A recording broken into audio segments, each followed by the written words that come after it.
ഓരോ പുസ്തകപ്രേമിക്കും ഇന്ന് അത്രമേൽ പ്രിയപ്പെട്ട ഒരിടമാണ് കൊച്ചിയിലെ പനമ്പിള്ളി പാർക്ക്.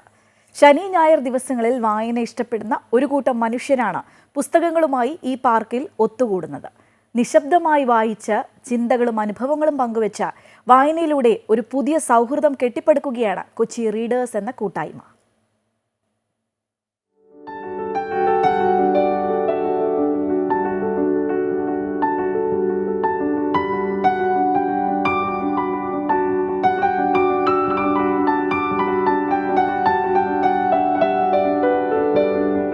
നിങ്ങളുടെ കയ്യിൽ പിടിച്ചിരിക്കുന്ന ഒരു സ്വപ്നമാണ് പുസ്തകം.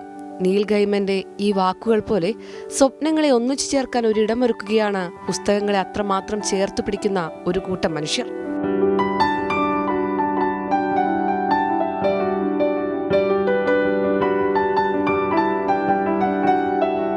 വായന ഈ മനുഷ്യരെ കൂടുതൽ സ്വതന്ത്രരാക്കുകയാണ്. ആശയങ്ങൾ പങ്കുവെക്കാനും പുത്തൻ ആശയങ്ങൾ ഉരുത്തിരിയാനും പുതിയ സൗഹൃദങ്ങൾ പിറവിയെടുക്കാനും ഇവിടെ പുസ്തകങ്ങൾ കാരണമാകുന്നു.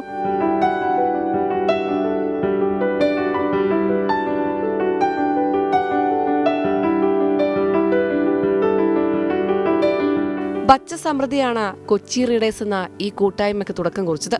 ഈ ആശയത്തിന് പിന്നിലും വായന നൽകിയ ഒരു ജീവന്റെ കഥയുണ്ട്. എനിക്ക് ലൂപ്പസ് എന്ന് പറഞ്ഞൊരു അസുഖമുണ്ട്. അപ്പോൾ ഒരു മെൻ്റൽ ഹെൽത്ത് റോഡ് ബ്ലോക്ക് സ്റ്റേജിലെത്തിയതാണ് ഞാൻ this year. So I started picking books and I feel just like hitting the gym is hard initially. Like brain is also a muscle, so it was very hard initially. എന്നിട്ട് ഞാൻ വിചാരിച്ചു there was a club of like-minded people coming and meeting just to read, unlike other book clubs I've been to. We want to keep it the youth is hungry, the youth wants to grow. അപ്പോൾ ആ ഒരു ഭയങ്കര specific growth mind set ഉള്ള ആൾക്കാരാണ് കൂടുതൽ വരുന്നത്. പാർക്കിന്റെ ഓരോ കോണിലും ഇരുന്നും കിടന്നും ഏകാന്തമായി വായിക്കുന്നവരുടെ എല്ലാം ഉള്ളിൽ ഒരു പുതിയ ലോകം തന്നെയുണ്ട്. അവിടെ അവർ ഏകാകികളെയല്ല. ഇങ്ങനെ ഇരുന്ന് വായിക്കുന്നത് ഭയങ്കര രസമുള്ളൊരു സംഭവമാണ്. നമ്മൾ ചുറ്റും നടക്കുകയും പക്ഷെ നമ്മൾ പുസ്തകത്തിൻ്റെ ഉള്ളിലായിരിക്കും. അതൊരു നല്ലൊരു എക്സ്പീരിയൻസാണ്. പുതിയ പുസ്തകങ്ങളെക്കുറിച്ച് ഒരുപാട് പേര് പറയും. അപ്പോൾ അവരുടെ അടുത്ത് നിന്ന് ചോദിച്ചിട്ട് അങ്ങനെയുള്ള പുസ്തകങ്ങൾ അപ്പോൾ വാങ്ങി വായിക്കും. ശനി ഞായർ ദിവസങ്ങളുടെ വൈകുന്നേരങ്ങളിലാണ് ഇവർ ഒത്തുകൂടുന്നത്.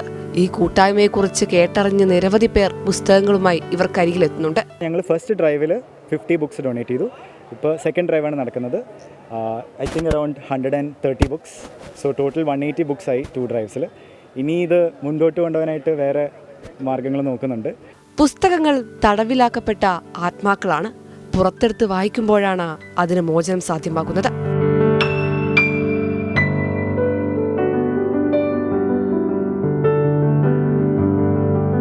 സിസ് ബൈജുവിനോടൊപ്പം അർച്ചന വിനോദ്, അമൃത ന്യൂസ്, കൊച്ചി.